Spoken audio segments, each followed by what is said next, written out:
detachment or non-attachment, and the utilization of suffering.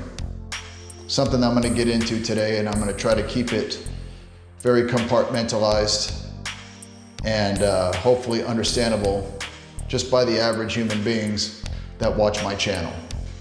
Buddha taught non-attachment, right? And to detach from all worldly possessions, to detach yourself from the material world, to see the inherent existence in everything, right?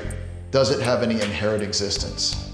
Everything is dependent on something else, right? Now, Friedrich Nietzsche talked about utilizing your suffering, right? Because Buddhism says, you know, suffering is inevitable. Life is suffering. Nietzsche believed in taking that suffering to elevate yourself. I agree with both of them. Now, I agree that Nietzsche's way to utilize the suffering to better yourself, whether it be spiritually, financially, materialistically, etc. But then afterwards you detach. Now with manifestations, you have to learn to let go and release. And this is what Buddha was teaching you, right? If you want to use it to manifest whatever you want in your life, I think you need to listen to both of these guys. Both of these men knew what they were talking about, but disagreed with each other on the nuances. When you can scrutinize your suffering, knowing full well that each and every piece of that suffering is for your benefit, and this is what Nietzsche would say, Friedrich Nietzsche. And it's an elevation process. That is for my benefit. That car that rear-ended me, my boss yelling at me, things not going my way at work, things not going my way financially, late bills. Yes, we manifested all of that. Those are there for your benefit, right? So, okay, it gives you a form of suffering, right? Okay, you're gonna elevate yourself and say, okay, I'm gonna take care of this. All this stuff has an effect on your feeling states. Feeling is the secret, is what Neville Goddard said. So remember, when you take care of those little hindrances and those little negative occurrences, number one, it's for your benefit. And number two, it's to teach you something. There is a beneficiary out of this. There is a positive in those. Okay, and then once you understand that, and you've elevated yourself beyond that, it's not just pertaining to bills, it's just an example, but pertaining to everything. Everything, negative or positive, is molding you onto the path of what you desire in your life. And this has helped me threefold to look at it this way. So once you have elevated and have practiced the non-attachment method, that's the release. It's so beautiful. I thought about this the other day when I saw this channel about Nietzsche versus Buddha and how would they get along, would they disagree with each other, and in certain ways they would. But I see these two guys as a strong foundation for your manifestations. You know, because it's all inner work, guys. You can't just think about it and it appears. And I want a pot of gold, you know, and it's like, yeah, you want. We all know that, right? You have to feel all of that, and you have to put yourself in those feeling states. Now, you can't just always feel good all the time. We get that. But look at the things that are making you feel slightly bad, the things that are making you feel really bad. And what Buddha or the Buddhism and the Buddhists would say is like, look at your emotions like the back of your hand. I see you, there you are. It's like a placebo effect. When I do this myself, usually within seconds, whatever it was that I was feeling, move this a little bit, was non-existent anymore. Within seconds, or even minutes at the most.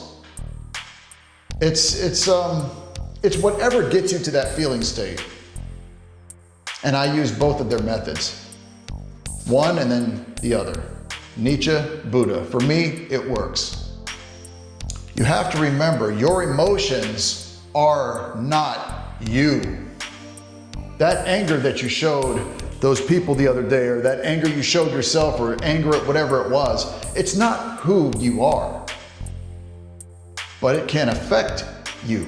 It can affect you, and it can affect your wish fulfilled. It can affect your manifestations as long as you know how to scrutinize it. And I think these guys knew how to do that. I know Stoicism has its ways. It's just not for me. I know it's not much different in certain ways than the way both of them thought, but I just enjoy those two right now. Buddha and Nietche, and I keep saying their names. But I think if you don't know much about them, maybe you should do some research on them. And you don't want to attach yourself to the negative emotion. You're attaching yourself to the anger. It's going to lead to other consequences. And you can think about Yoda. Anger leads to hate. Hate leads to suffering, etc. Right? So to stop it in its tracks, you have to come up with your own methods. Right? You have to come up with your own methods to be able to alleviate that negative emotion. Even if it means just breathing out of your nose, doing yoga style breaths, diaphragm breathing, whatever it takes, guys, a good song, whatever gets you out of that negative emotion. Because sometimes you just got to take a look at those negative emotions and laugh, and anger is the most difficult one, in my opinion. Trust me, I know all too well. So you're pissed. What do? Sit on the couch and fester in it? Or do you work out? You do some push-ups, you do some burpees, you go to the gym so you can bring yourself back to true north. And you use that suffering to elevate you, just as he was saying. And then Buddha's method. Whew, that was a tough workout. Now you're in that mind state with those endorphins going to just release and let it go. You feel so much better. I do grappling, I do jiu-jitsu. I'm a teacher in it.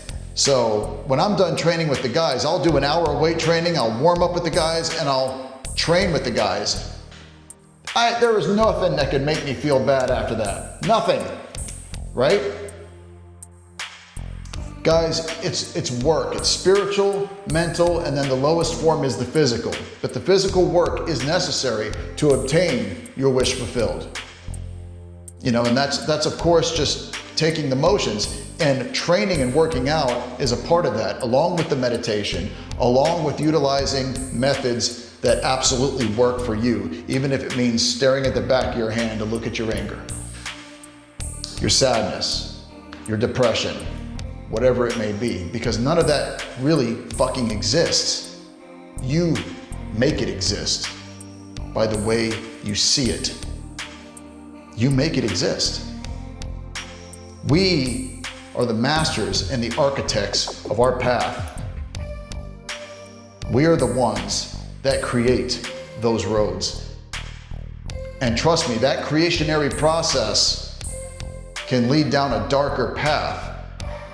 And when you're pissed off, or maybe you thought about something that somebody did that pissed you off days before, now, or you're like, why is this person acting this way towards me, and that one with it? And then you start just thinking everybody's against you, and the next thing you know, you start making posts on social media. I've been there, I've done it, where you just call out everything and everybody. Hey, if the shoe fits, wear it, motherfucker, you know, shit like that. And then next thing you know, you just get into conflicts that were unnecessary to get in to begin with.